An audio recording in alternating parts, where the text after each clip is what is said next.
Ayan na mga ka-hybrid, finally, at i-reveal ko na po sa inyo yung aming kinita na gastos dito po sa aming tanim na super hybrid rice at itong inbred variety na C18, Bigante at itong Lab 777. 3 hectares po ito mga ka-hybrid, pati po yung nagamit namin foliar, fish amino acid, Regis foliar. First time namin na-reach yung ganitong ani. Alam naman namin na malaki talaga yung budget dito sa 3 hektarya, hindi rin biro. Dumaan yung bagyo, pero ayan talaga yung resulta. Napakalaki po na aming kinita rito. So, hindi po sayang yung inutang namin na budget para po sa 3 hectares, hindi rin po biro. Talagang may pangpondo ditong darating na dry season. Pasalamat kami, talagang ito yung aming na harvest. Talagang malaki talagang, hindi rin kami yung makapaniwala sa resulta, lalo na yung in-apply namin na foliar. Nakatulong po yan mga ka-hybrid. Fungicide, management, yan po yung tamang protocol na maganda, yung timing ng fertilizer para po ma-reach nyo yung ganong yield, higher yield sa inyong area. Tapos yung binhi na kukunin nyo, hindi po kami kumuha sa government like DA. Although may mga nagbibigay na libre, kunin nyo pa rin mga ka-hybrid. Pero kami, busisi kami, maano talaga kami sa mga binhi, no? Maano talaga kami sa pag-inspect yung quality ng seeds. Yun po mga ka-hybrid, sa mga technique na pagka kayo po ay kukuha ng mga certified seeds, at ilalagay ko po dyan sa description yung mga contact detail na quality F1 first gen na binhi na inyong o-orderan, pagkukuhanan, source. Yan po, ilalagay ko po dyan sa aking description. So wala mo na po akong isi-shoutout. Next vlog natin ay doon po ako magsi-shoutout. So i-comment po dyan. Comment nyo po dyan sa aking section. Comment section, yung Lakbay Farm Vlog, pa-shoutout. So doon po sa next video, ko po kayo isi-shoutout. Dito lang po yan, sa aking YouTube channel, Lakbay Farm Vlog. Ano pang hinihintay mo? Pag-usapan na natin tong aming nagastos at kinita dito po sa mga super hybrid rice na malalakas pong money at inbreed. So tara, let's go!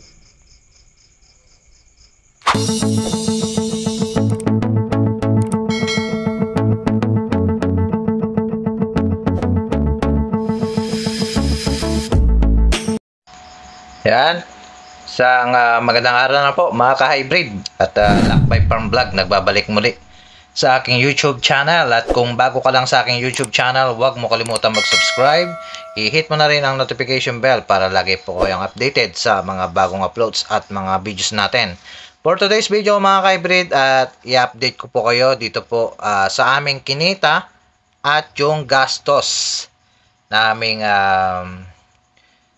dito po sa aming 3 hectares na area, no? Mga ka-hybrid, namin tinaniman ng C18 inbreed, Bigante Plus, at yung sa likod nito ay yung Lab 777, no, mga ka-hybrid. So yan, makikita nyo yung aming nagastos, yung mga computation, yung mga kinita namin, nandyan lahat mga ka-hybrid, at i-explain natin at kung magkano nga po ba yung aming kinita rito at yung nagastos. So ayan, i-explain natin sa ating mga ka-hybrid. At pero bago yan mga ka-hybrid, ay unang-una kong sasabihin sa inyo yung binhi, kung bakit po ay maganda yung quality na binhi po na kinuha namin.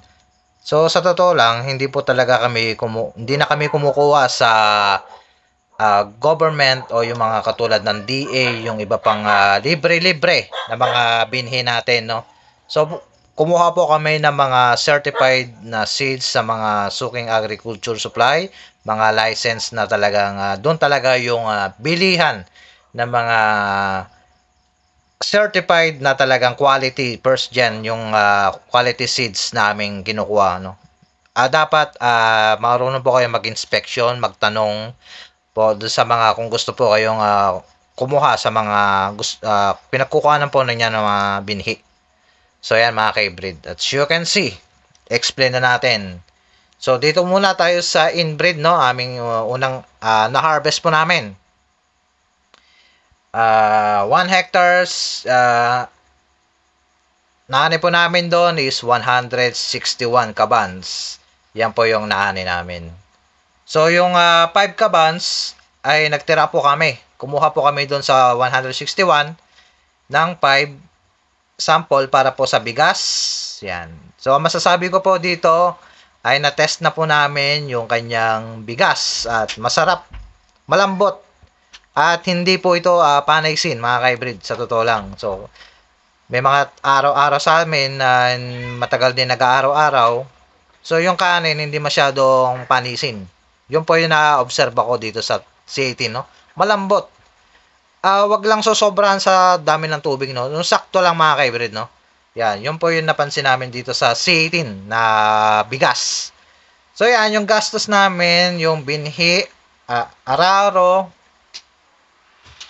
sikka, bunot, punla, sibar, lipat tanim, krudo, pataba, foliar, fungicide, herbicide.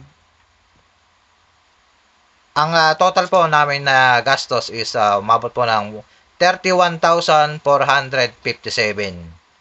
Yan po mga ka-hybrid. So, soil analysis po namin, yan po yung pinaka-importante, libre. Dahil meron po yung, bakit po libre? Dahil taga Pampanga po yung nagpunta rito, Department of Agriculture doon, no? Nag-volunteer po sila rito na pumunta. Hindi po yung soil analysis na kukuha ka ng sample, no? Bali, ang ginagawa po doon, yung may tinutusok lang po doon sa lupa, yung pH na, no? Doon po makikita na po yung acidity condition ng yung lupa. Kaya po ay libre po siya, no? Yan. So, harvester, katiwala. So, ang kinuha po ng harvester is 15 kabans. So, ang ano po kasi dito, pagka kayo po ay naka 100 kabans, meron po silang 10, no? So, ang katiwala naman namin ay meron po siyang 15 na kabans. Yun po yung farmer namin na siyang tumutulong, nagbabantay. Tapos kami yung nag-a-assist, ganito yung gawin mo, ganun po yung nagiging basis mo namin. So, yan, total remain is 126 kabans. So, yan po yung binenta namin. Yan, mga ka-hybrid. Takpan natin to, no? Ito nga, para explain natin. Ito muna nga, inbreed. Yan, mga ka-hybrid. So, ang kilos niya, total kilos weight niya, 61 kilos. So, minultiply po namin sa 21.50. Yun po yung pagkakaalok po sa sariwa. So, tinimes po yan. So, kayo na po mag-times. Ito po yung naging resulta. 1,300. So, minultiply po namin sa 126 kabans. Yan po. Yung ngayon, ang pagkakabenta po niya, overall, is 165,249. So, wala pa po dyan yung total namin na gasto. So, ngayon, ililas naman natin siya, no? So, yan po ay 31,457. Minus po natin dito. So, ito po yung kabuuan na linis na aming kinita. Ayan, inutang namin yan, mga ka-hybrid. Inutang lang namin. Yan, yung puhunan na yan. So, talagang kumita na kami dito, no? Ayan. Yan po, mga ka-hybrid ng aming kinita sa inbred C18. So, dako na tayo ngayon dito sa Bigante Plus. Ayan. So, ganun din. Yung aming ano, no? So, 1 hectare is, umabot po kami ng 211 kabans ang aming naani. O, yung sinasabi nila na kabans or sacks, same lang din po yung mga kaibigan. Yun po kasi yung tawag dito. Kasi may nagtatanong sa ating mga ating farmers, bakit daw sacks ang tawag, hindi ba sacks? Yun is, yan po yung nakagisnan, kaban. Yung isang kaban, yung isang sako, yun po yun, no?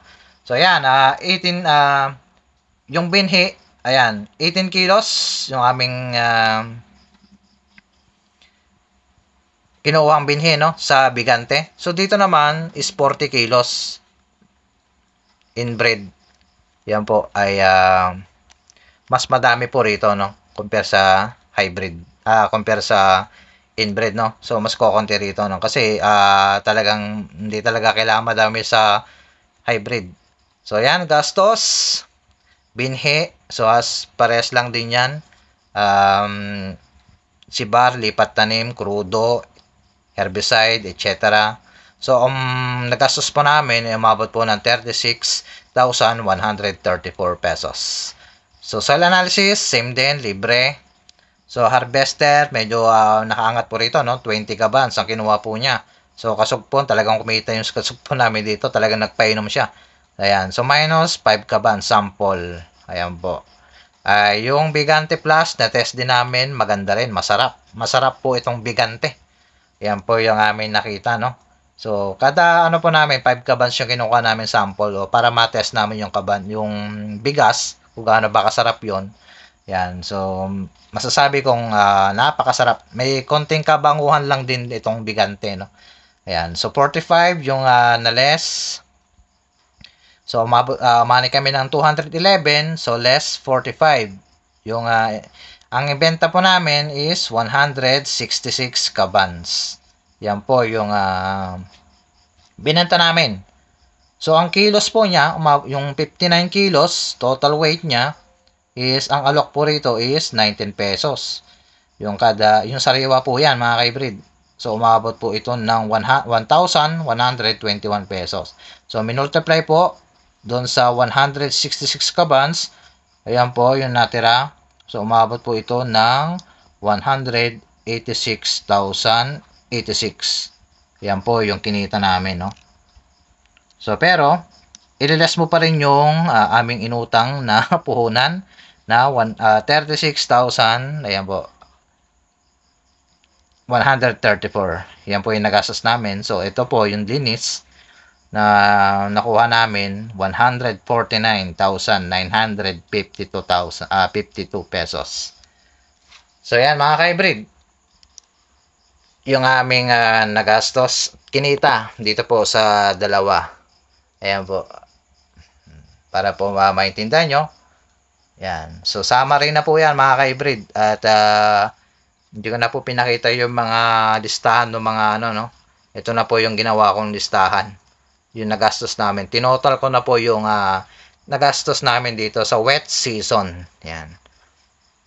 Mas mahal ang dry season kasi yung ito, crudo. Crudo po yung nagpapamahal dito.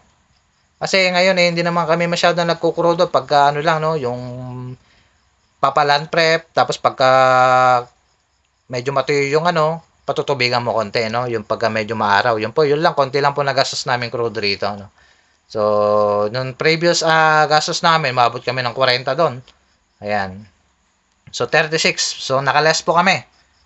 Ayan. So, punta na tayo ngayon. So, ayan, pakita ko sa inyo. Yan po, yung kinita namin sa C18. 133,000. Tapos, 149,000. So, talagang bawing-bawi na talaga kami rito. Yan po yung kagandahan ng first gen na seeds na kayo po ay mag-a-avail. Huwag po kayong manghinayang na bumili po sa mga certified seeds na garantisado na kayo po ay paanihin ng swabe.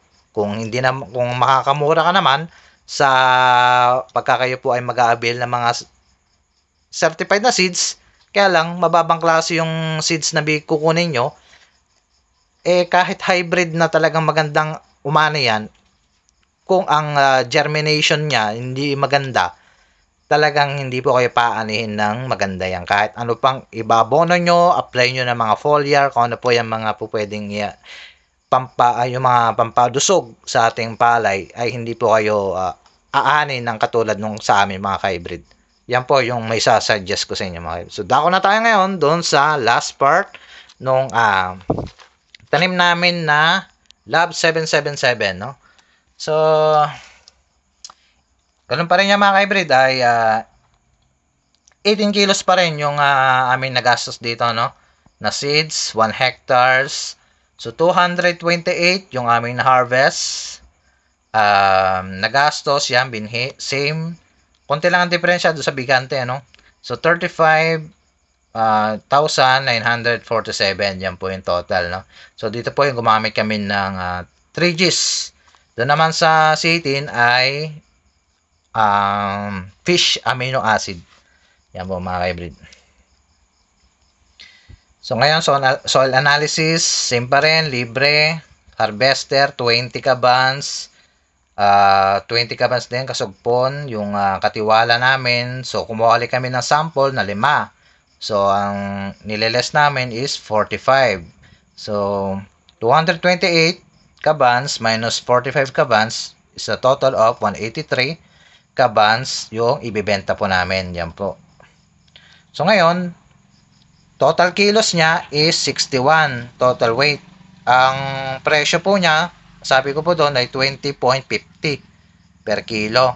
So, multiply natin yan. So, a total of 1,250.5.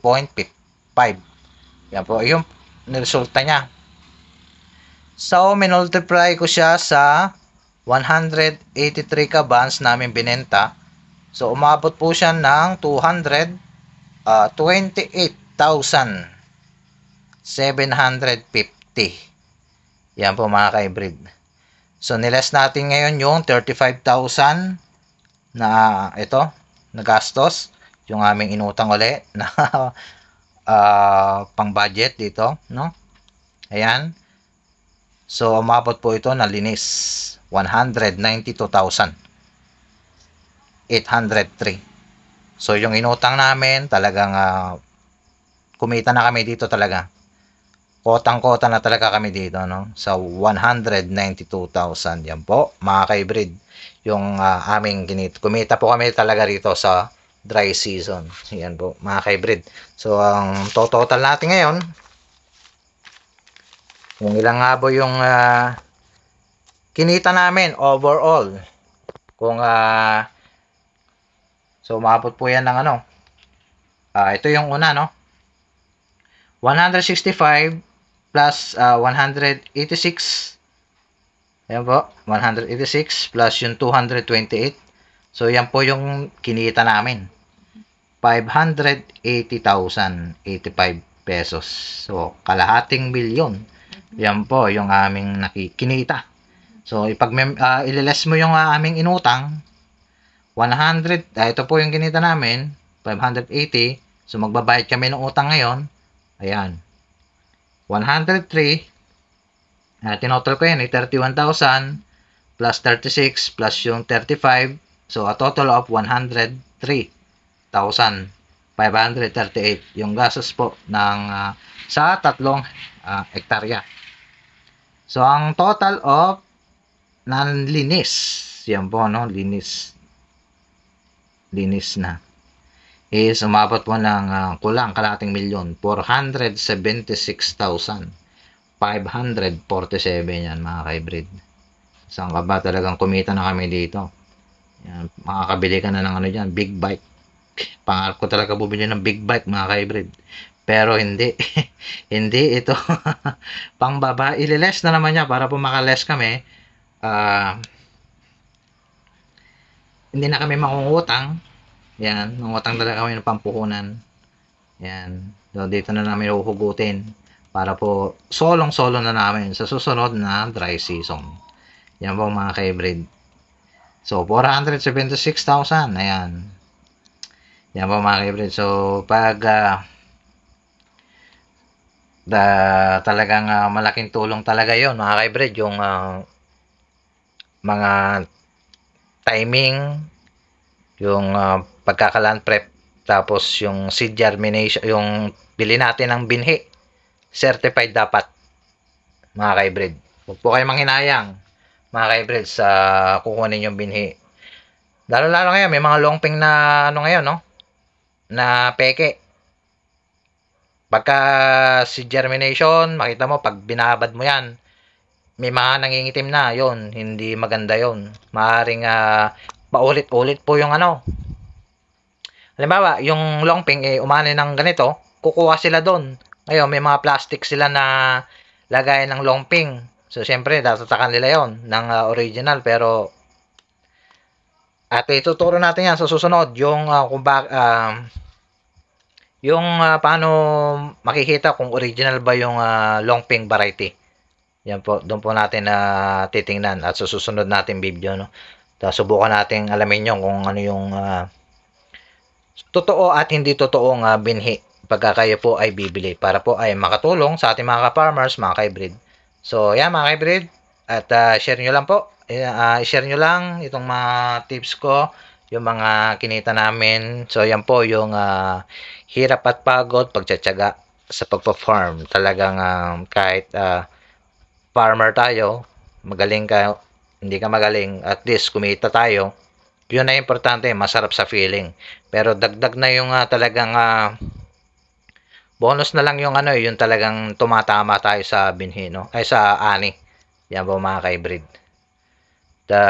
Yan, maraming pong salamat po muli sa inyong panonood, at pagka tayo po ay naging lumago sa ating channel, umabot po tayo ng 50 hanggang 100,000 target goal po natin. Yan po ay mamimigay po tayo ng mga binhi. Yan po yung aking goal para po sa ating mga ka-farmers, mga ka-hybrid natin, sa mga gustong mag-avail, at kukuha tayo ng mga binhi. At syempre, magpapapromo tayo dyan, magra-raffle tayo, at kukuha tayo bubunot tayo sa mga ka-farmers natin na makaka-avail ng libreng binhi.